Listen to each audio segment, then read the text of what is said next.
But with women, they don't really have that. So what they do is, if you notice, men operate more on aggression. Women operate more on reputation destruction. They did studies on this as well. So that was an interesting point. And it's Yeah. like, well, why did they do that? And it's because, well, women can't really get physical with everybody. Everything's pretty much bigger and stronger than them. So that's out of the question. So they had to come up with their own way to destroy people. And that's why social media is dominated by a lot of women. And most of the time when somebody's getting attacked online, it's a lot of women that are behind the men doing it or that's doing it themselves because they are super efficient at reputation destruction. That's their go-to for dealing with issues. I'm babbling too much, Yeah, but yeah. that is so true. Those ad hominems, I'm gonna do a character assassination on you. I can't destroy your argument. I can't rebut your argument, but I mentioned it before. Jealousy and revenge are the two demons that I think most women struggle to defeat. Mm, And so and that's why they have the saying, there's nothing, hell hath no fury like a woman scorned. right, So that desire for revenge, I can't, like you said, I can't beat you, but I can destroy you. right, You destroy a man's name, you destroy him. You right. kill his livelihood. You kill his reputation, and he becomes nothing. And so I think that's intense, and that's that potency of emotion. And like you say, I think guys, we don't have and I wouldn't even call it a luxury. It's a beautiful thing to express yourself and express your emotions, but I think the ability to keep them in check is a skill.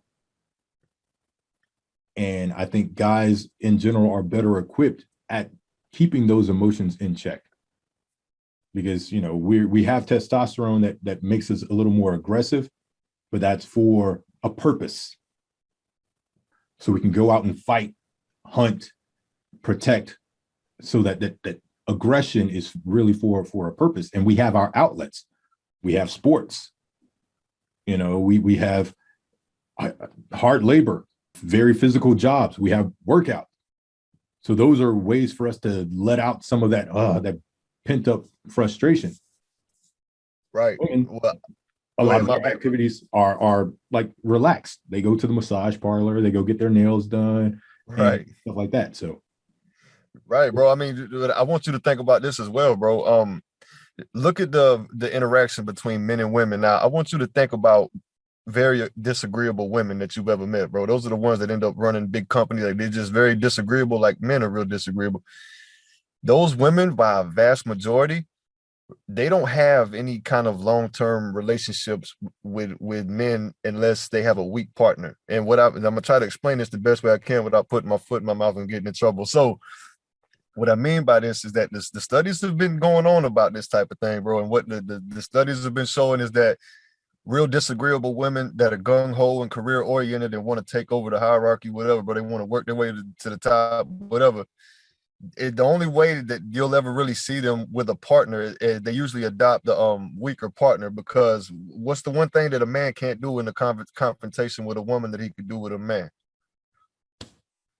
Right. So what do you think exactly, bro? So that's why when you have a very disagreeable woman, a lot of men can't, they don't know what to do. They don't know what to do with that. Because men, if a man gets very disagreeable with you and you get disagreeable with him, it can come to blows and then it's done. Boom, you get it out. It's whatever. The dominant one wins. But when a man and woman are interacting and she gets super disagreeable and it goes bad or whatever, a man don't know what to do at that point because it's against the rules. We don't know how to deal with that stuff. Because if it was a man sitting there, we would have already had our hands around his neck. We don't know how to deal with that stuff. And that's one thing men haven't quite figured out yet. Even scientists haven't really figured out exactly how we could, you know, I how we can figured it out. understand that. But yeah, let me hear you, bro. What you got?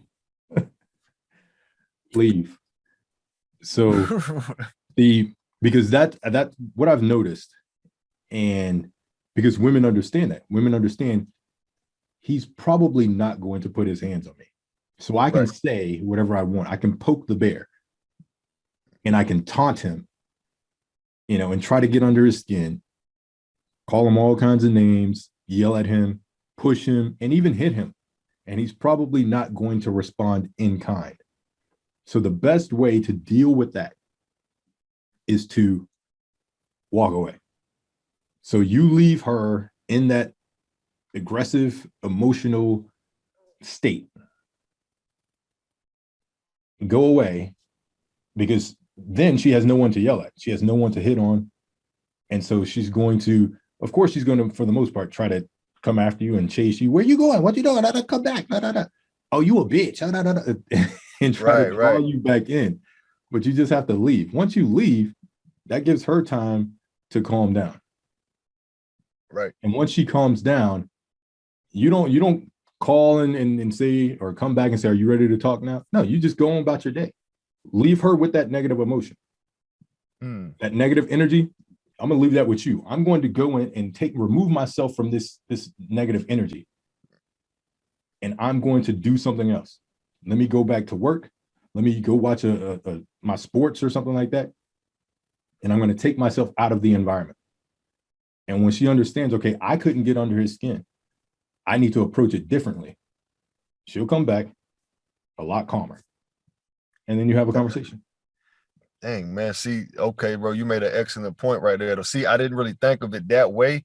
I mean, I knew you should always walk away, bro, but I didn't think of the dynamic of, not coming back and just trying to, you ready to talk now, and just leaving, getting away from the situation, letting her sit there with a negative emotion and letting her realize how wrong she was for getting that way and that emotional with you and doing what she did to you. And also, bro, that's an excellent point. And also what I learned is that, women desire men that are dangerous, but have it under control. That's what I've learned. That's what psychology's really taught us, is that women absolutely, they desire a very dangerous man, but only a dangerous man that has his monster under control. Women really desire men like that. They don't desire the ones that'll put the monster out on them. If a woman hits them, they'll beat the hell out of them. They don't like those type of men, bro, because those men are just as emotional as the women are, in my opinion, with that. So they like a man that can tame his monster, and they love that for some reason. And what you just said made perfect sense to me. So that was awesome. Okay, yeah, you can't come back to them and say, are you ready to talk? Because then that puts them in the hey, he came back position. So he's okay with that behavior, so now I can play victim. Why did you leave? No, I want you to think about what you just did, what you just said, and you come to me, because that's humility. And we all should be humble, but I'm not going to, and this is the thing, I don't agree with the woman is always right. I don't agree with that BS. You're not always right. Sometimes you're wrong, and you need to be able to admit when you're wrong. So I'm not going to come to you and apologize just to clear the air. I'm done with it. I used to do that back in the day. I used, I'm sorry, just to kind of get us back. No, screw that. You messed up. You need to come to me. You need to put your big girl panties on, and you need to come and apologize. I love that, man. We can move forward. Acknowledge what it was that you did wrong, and we can talk it out. I don't mind us having a difference of opinion. I don't mind us getting into an argument. It happens. Relationships are tough. But you need to be able to express yourself respectfully, just like I'm required to hold my composure, keep my composure, and express myself respectfully as well. And so, like you said, they want the guy that's dangerous but doesn't let it out. So this guy could hit me. He could hit me, but I don't know if this might be the day when I trigger him. So that might keep them in check a little bit more. Okay, I know this guy is mean and aggressive. He's gonna beat my ass and everything like that. So, but having the unknown, I think that's that serious aspect. Like, he's intriguing. I like him. So it's something about that immediate threat that a woman, she's dealing with a man that has his monster tamed, but she knows he's dangerous. There's something that infatuates them about that subtle danger that lurks when they attempt to do that.